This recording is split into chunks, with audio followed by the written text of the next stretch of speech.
Can you explain how the BBC is managing the AI? Do you have a special unit, and if so, how many people work in the unit?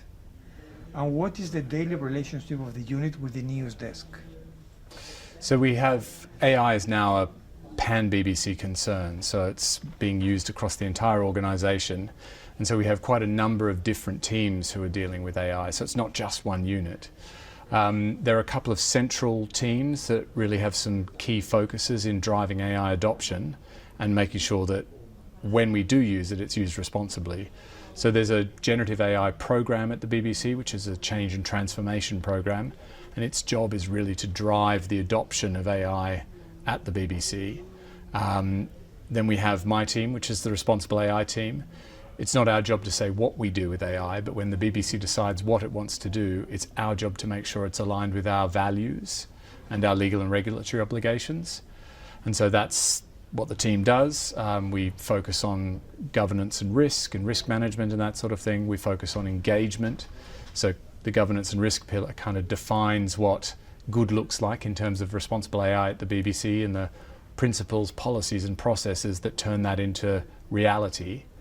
The engagement team then goes out to the business and makes sure everybody knows about it and make sure they're supported to turn it into action. And also to really build that capability around the organisation to do this well. So when you've got 20,000 people, you can't have just one central team kind of doing everything. We really need, and it is our goal, for people to learn throughout the business to take ownership of this for themselves and by and large to make good decisions about how to use AI.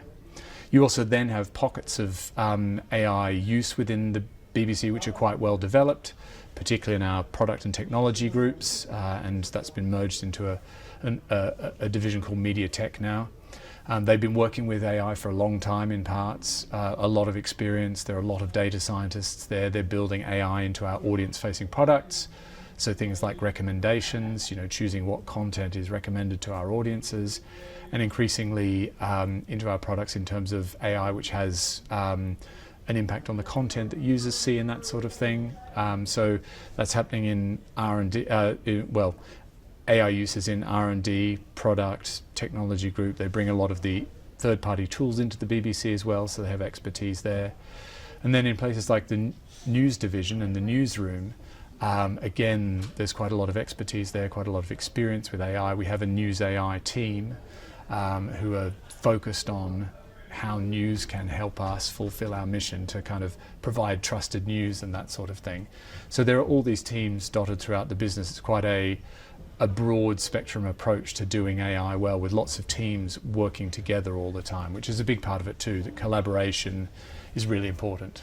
But roughly, how many of you work only with the AI content? I mean, they are not producing news or, just developing and applying, implementing the AI.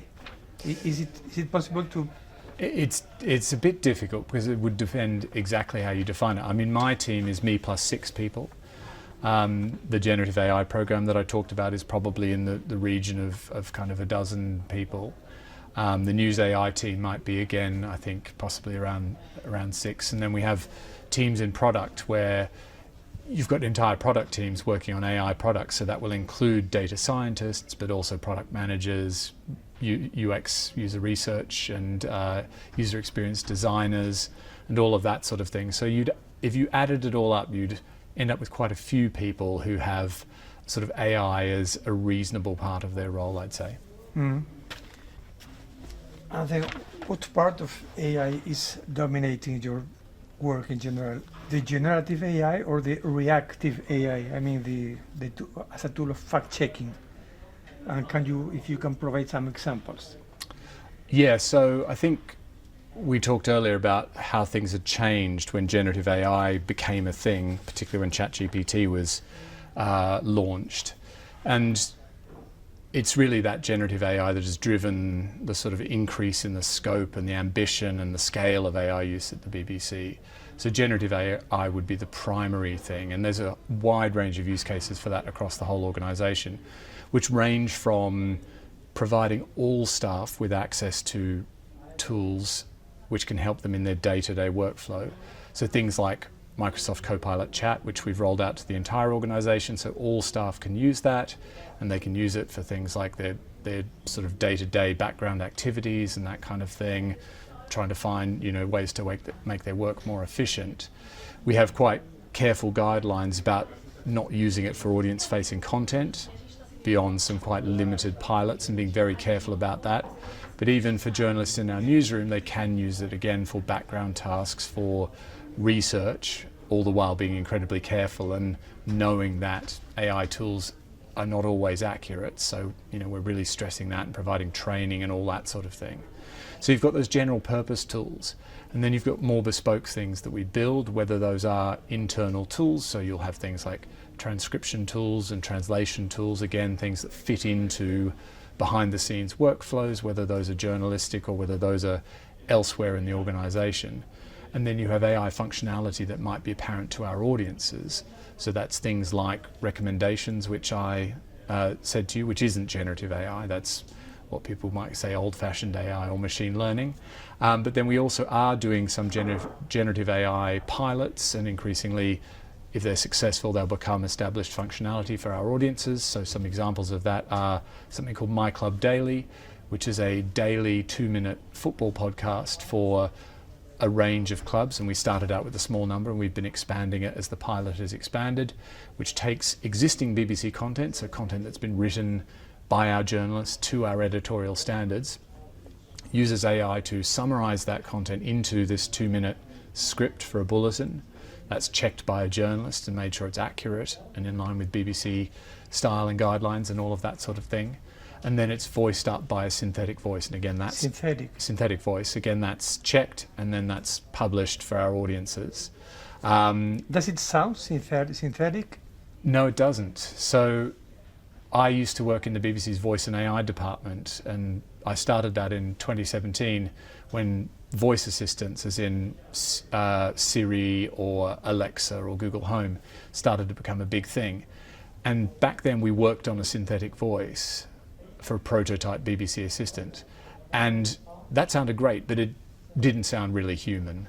But the progress in the voices in the intervening time has just been incredible, and really now those voices are at a stage where if you didn't know, you wouldn't realize that they weren't human voices, which does raise gives opportunities but also challenges. Sure. Do you remember so far what has been the hottest debate inside the BBC related to the AI? Can you give us an example? Something you remember clearly?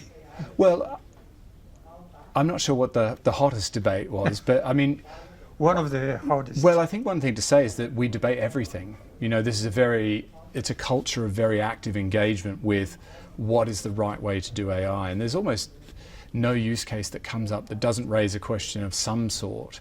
You know, we have standing groups of people who get together every week to discuss use cases that are around, whether they're editorial use cases or whether they're ones that are involving business processes or all that sort of thing. And there's never a week where there's not anything on the agenda, because there are always things to discuss. And, you know, we always run out of time in the meetings because there are really kind of big issues to get into. An example might be to talk about My Club Daily, which is the football podcast we just talked about. So, you know, what we're doing there is we're quite a significant use of AI that's going to ultimately influence an audience-facing product, and we're using a synthetic voice to present it. So that raises a number of issues about ensuring the accuracy of the content, about using a synthetic voice to present content to your audiences, about what the impact is on you know, staff and that sort of thing. So we think through all of those issues, like how do we make sure that there's human oversight, and how do we make sure that that remains reliable and consistent over time, and how do we make sure that when AI is summarizing the content and writing the script, that ultimately that's up to absolutely the kind of regular BBC standards of accuracy that everybody expects and that our audience's trust in us is based on.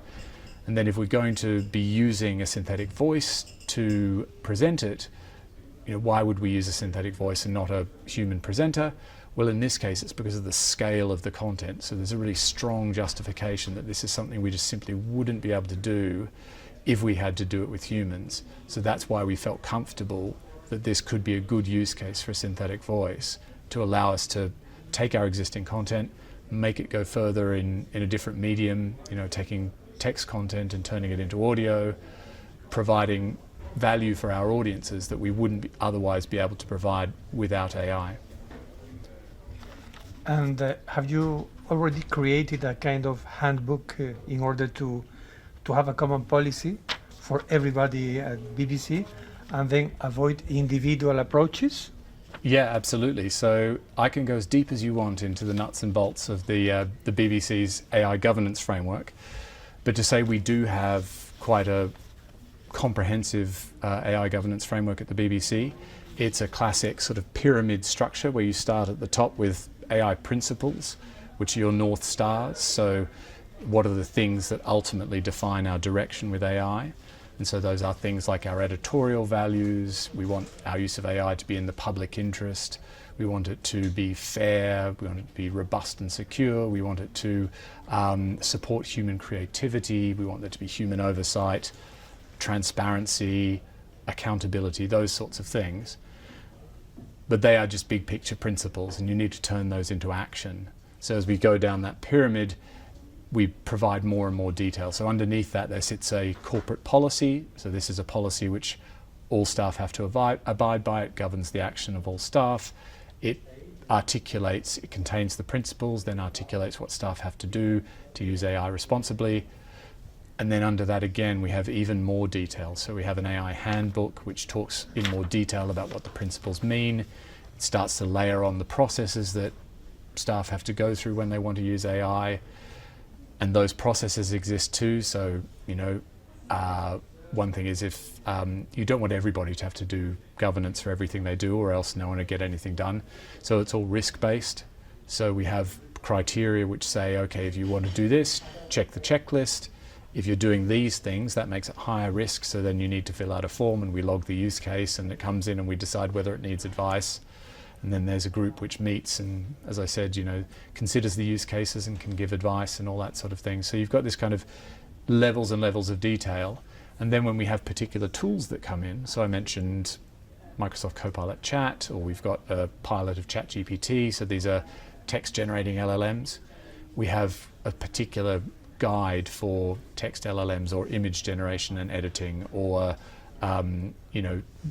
we're about to sort of do some stuff with translation, so how you do translation and guides for that. So there's a whole spectrum of material, and we try and take a user-focused view on doing that. So try and think about, okay, who are the staff in the organization? What do they need to know? How can we best structure this to help them get things done?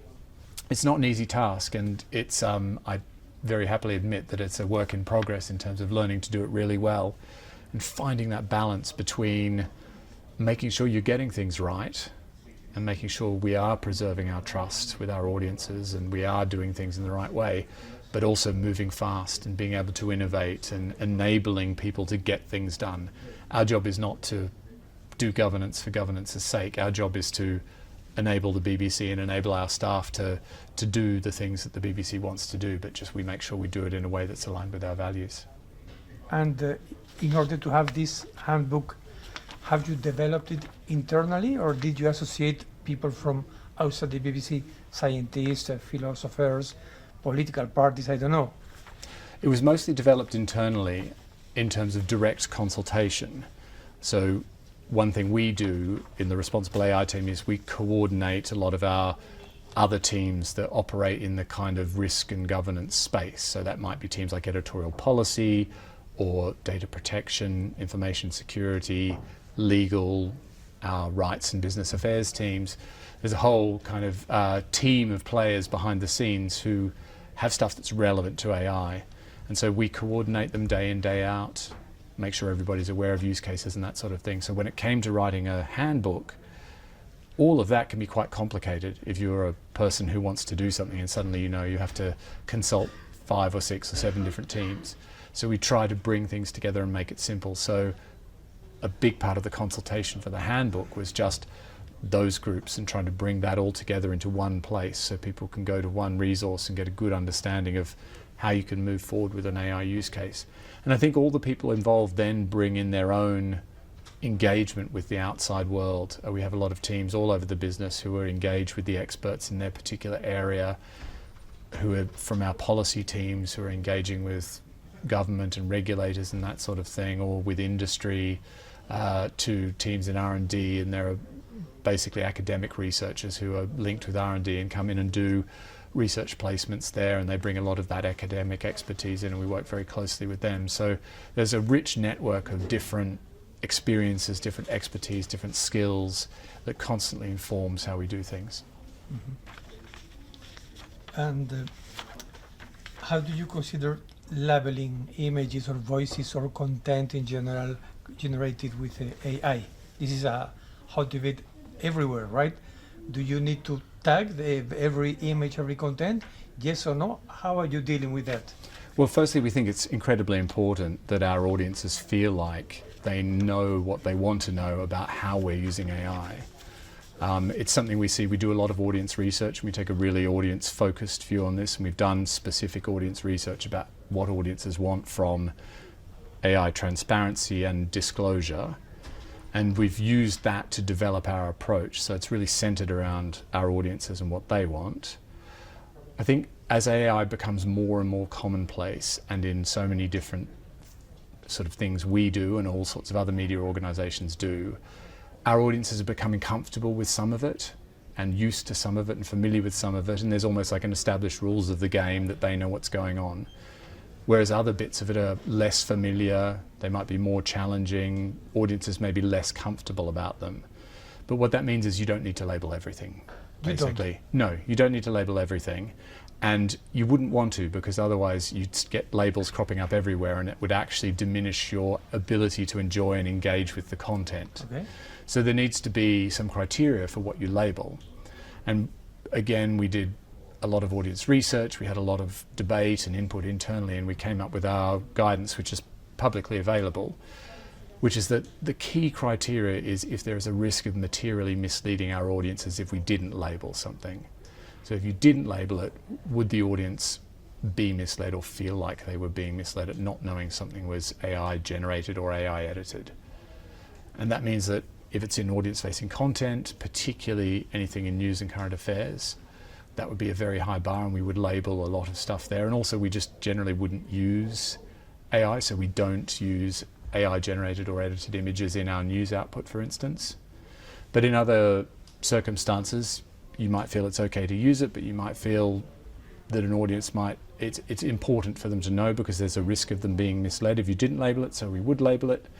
Whereas if we used AI to transcribe a press conference and then that made its way through the production chain into an article that was published, we wouldn't label that because it's not material to the audience's understanding of the story or the content. Similarly, if we used AI to create scenes in a sci-fi documentary where visual effects is a long established thing, it's within a genre where there's no expectation that this is depicting reality, we wouldn't label that at the point of consumption. I think that's a big distinction too, is whether you label something at the point of consumption where an audience member is actually seeing the content, and is there a need for them to know right at that time, and that's an important thing. But there's also a broader meaning of transparency, which is just being open with our audiences about what we're doing, and we do take a very active approach to that, and that ranges from we communicate a lot about what we're doing with AI. So if you look on our website, there's just a lot of blog posts about what we're doing with AI, providing more detail, and often where we disclose, say on an article, that we've used AI for translation or that sort of thing, then there'll be a link to the blog post which tells you more about how it's done, so you can understand. I think our audiences also want to understand that not just what we're doing, but that our regular sort of commitment to journalistic oversight and integrity and impartiality and accuracy and all of that sort of thing are still in place when we use AI. So we link to resources which talk in more depth about how we're using it to show that all the usual journalistic checks are there and that sort of thing. We also have a number of pages where we publish all our AI policy, our principles, our transparency guidance is publicly available. We try and make as much of the sort of things that govern AI at the BBC publicly available so people can see how we're doing it if they want to. And we have a page which talks more broadly about how we're using AI. So even if there's a use case where we wouldn't necessarily label every piece of content or everything that had the AI somewhere further back in the production chain, we still might talk about it on that page and say we're using AI for transcription or that sort of thing. So nothing of this is secret or restricted. Everything is available to the big public. Yeah, as much Either as we... me or any other user. Yeah, absolutely. As much as we can put out there, we do, because we believe that's really important. I think the public, we are a public service broadcaster. We exist to serve the public. We exist to serve our audiences, and I think it's important that they have as much access as possible to the information they need to make up their own minds, to feel that they can trust the BBC, to understand how we're using AI, and to ultimately learn about it as well, which I think is really important. So another really important role we have as a public service broadcaster is to educate. Our Reithian principles are inform, educate and entertain. One of them is to educate the public about AI, and that's a big part of the transparency is a relationship, really. It's not just something we do. We're doing it so that we create something that is meaningful to our audiences, that helps them to understand. And so helping them to understand how we're using AI is also about educating them about AI, how it works, what it can do, what the risks might be, all that sort of thing. So it's I would say a holistic and broad approach to AI transparency. Sorry, I realised I just nudged the microphone. Do you have relations with other AI units in the UK or in the world in general? Yes, absolutely. What kind? It's a big thing because a lot of this is so new. I mean, we're talking about, if we say the launch of ChatGPT triggered this generative AI boom, that is, 4 years ago, I think? I didn't check the date, but Yeah. I think it's 4 years ago. So that means that, and the technology is progressing so fast, that a lot of the issues we have to deal with have never come up before. And in the best possible way, we're thinking them through and kind of figuring out the answers for the first time. And so it's one thing to do that by yourself, but it's much better if you can do that through collaboration and talking with peers and that sort of thing. So we're in contact with both formal and informal contact with other media organisations in the UK, as well as more broadly. We do a lot of work through the European Broadcasting Union and with other public service broadcasters in Europe. And we just have a whole range of contacts, which, whether they're institutional or personal, formal or informal, through academics or through public service broadcasters or other media organisations, as many as possible, really. And we also get involved in industry bodies which bring together different coalitions around particular issues and that sort of thing. So there's a wide range of contacts, and it's really essential, I think, to us figuring this out together. I think another really important aspect of it is common standards. So some of the groups we belong to are about setting common standards and that kind of thing, so that out of this kind of very new area where there's a lot of diversity of different approaches, we can start to bring together more consistent common ways of doing things, ultimately where that's for the benefit of our audiences as well. You mentioned the European partners, not Yes. Americans. Why? Sorry? Not Americans. I Well, mean, we do collaborate with North American broadcasters as well, actually. The European Broadcasting Union has quite a wide membership. So I'm from Australia originally, and the Australian public broadcaster is part of the EBU. So I see. it does cast the net quite wide, but the EBU is one of our primary partners in terms of collaborations, and not just as a forum for interacting with other public service broadcasters, but also as an active partner in some key pieces of work. So one of the major ones is our work on news integrity and AI assistance. We've done a couple of major pieces of research last year looking at when AI assistants give answers to questions about the news, what's the quality of those answers like? How accurate are they? How well do they source their responses? Are they editorializing or inserting opinion into what they do? So we did that research, and we found significant concerns about the level of quality, and that there were kind of some significant issues with these responses. This was back in the middle of last year, so I'm sure they've improved since then again, because the technology is moving so fast. But that was a big piece of research, and it was a big collaboration with the EBU and a whole range of partner broadcasters there across multiple countries and languages. Mhm. And why my question comparing European with Americans? Because we see from an external point of view, we see two different approaches. The European Commission right now is working in a code of practice, while in the United States we see that a tendency where any attempt to regulate the AI is seen as a kind of intrusion and an attack on freedom of expression or a limitation of free business. And so we see two different lines of considering AI, the European way and the American way. So where do you feel you are more aligned? I think I'd start from the fact that as a public service broadcaster and an organisation that is defined by our values, our standards are always going to be high. So we wouldn't be afraid of anything that drives high standards. In fact, we would welcome that, and we do welcome that, and we work on those sorts of things with partners, whether they're in government or at the tech companies and that sort of thing. You know, we have an interest in good quality, in things being responsible and ethical and all of that sort of thing. So I think we're open to any means that achieves that. I think if the tech companies are good partners and they want to engage with us around those sorts of things, and that can be a path to making things better, if that were a path to improving the quality of AI assistant responses about the news, that would be great, and we would welcome that. If there's a path through regulation, then that's a potential path as well.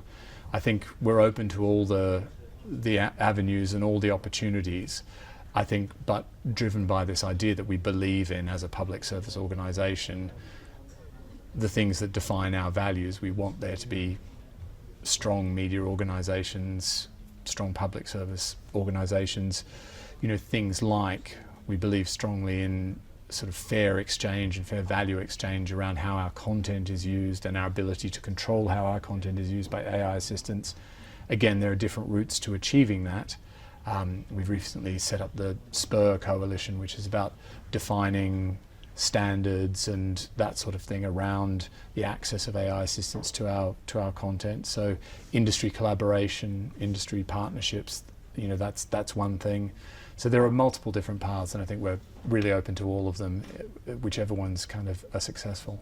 And do you feel that the big techs are having a responsible approach with the AI in general, or they mainly believe in the free market?